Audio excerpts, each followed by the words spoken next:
বিপত্তারিণী পুজোর দিন করবেন না এই কাজগুলি, নতুবা সংসারে নেমে আসবে চরম বিপদ। নমস্কার বন্ধুরা, আমি সুমিতা।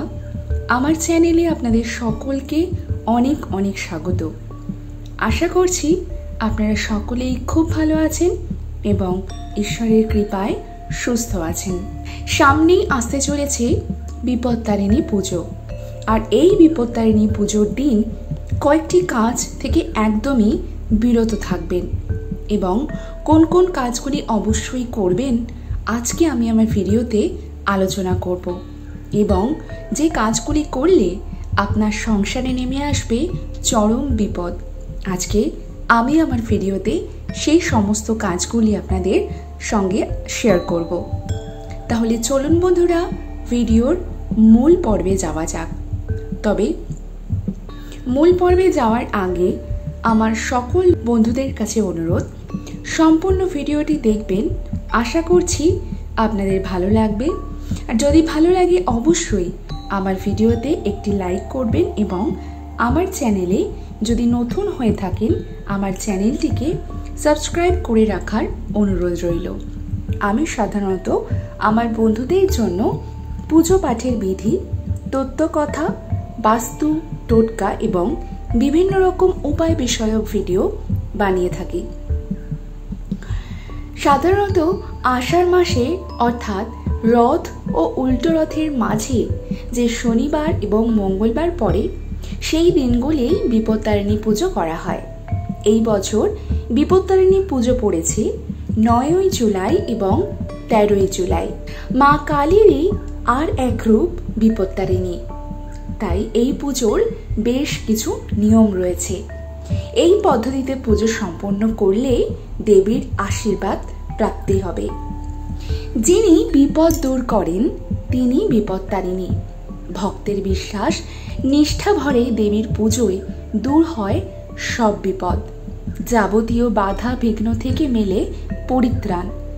দেবী দুর্গা 108 অবতারের অন্যতম এবং দেবী সংকটনাশিনীর একটি রূপ মা বিপত্তারিণী। ভক্তি মনে এই পুজো করলে যে কোনো বিপদ থেকে রক্ষা পাওয়া যায়। হিন্দু ধর্মে বিপত্তারিণী ব্রতের গুরুত্ব অপরিসীম। হিন্দু ধর্মাবলম্বীরা মূলত বিপদ থেকে উদ্ধার পাওয়ার জন্য এই দেবীর পুজো করেন। সংসারের সমস্ত বিপদ দূর করতে হিন্দু মহিলারা এই ব্রত পালন করে থাকেন। শুধু তাই নয়, অর্থ সংকট থেকে মুক্তি পেতে ঘরে সুখ ও সমৃদ্ধি লাভ করতেও বিপত্তারিণীর ব্রত পালন করেন মহিলারা। চলুন বন্ধুরা, জেনে নিই এইবার যে বিপত্তারিণী পুজোর দিন আপনারা কিভাবে সব নিয়ম কানুন পালন করবেন। পুজোর দিন সকালে ঘুম থেকে উঠে আপনারা আপনার বাড়ি ঘর তো খুব সুন্দর করে পরিষ্কার করে নেবেন। তারপর স্নান সেরে ধোয়া জামা কাপড় পরবেন। তারপর আপনার বাড়ির সমস্ত কোনায় কোনায় ভালো করে গঙ্গার জল ছিটিয়ে দেবেন। বিপত্তারিণী পুজোর সঙ্গে 13 সংখ্যার বিশেষ গুরুত্ব রয়েছে। এদিন 13 গিট বিশিষ্ট লাল সুতো, যাকে বরাত বা রাক্ষস সুতো বলা হয়, তা স্বামী ও সন্তানের হাতে বেঁধে থাকেন মহিলারা। এই সুতোয় 13টি দুর্বাও বাঁধা থাকে।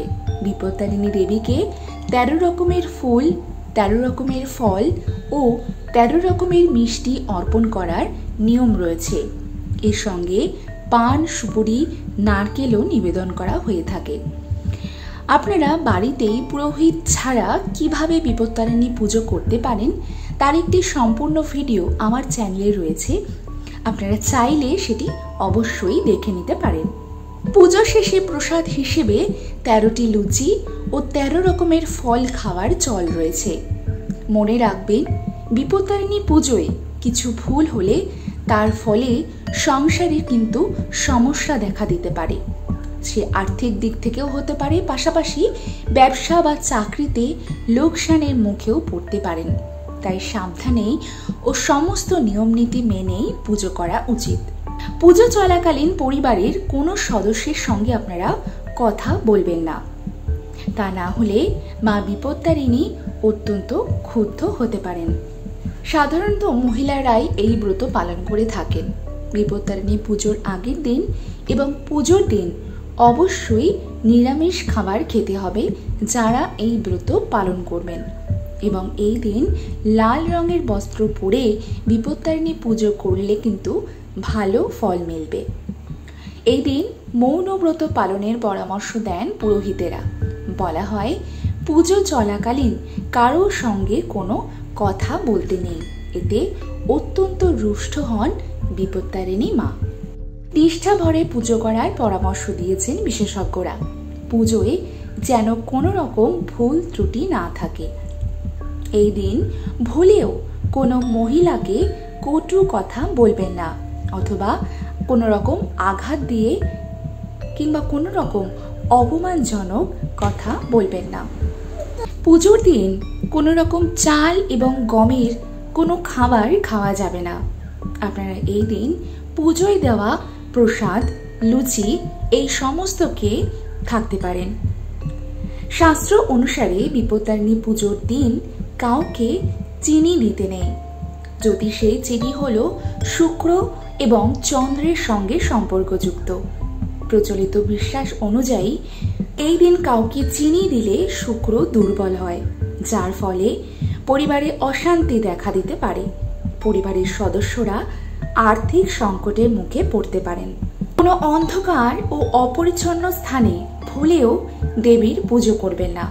বাড়ির পরিষ্কার পরিচ্ছন্ন জায়গায়, যদি ঠাকুর ঘরে আপনাদের জায়গা বেশি থাকে তাহলে ঠাকুর ঘরেই পুজো করতে পারেন, অথবা যদি ঠাকুর ঘরে জায়গা না থাকে আপনার বাড়িতে যেখানে পরিষ্কার পরিচ্ছন্ন খোলামেলা জায়গা সেইখানের মায়ের পুজো করতে পারেন।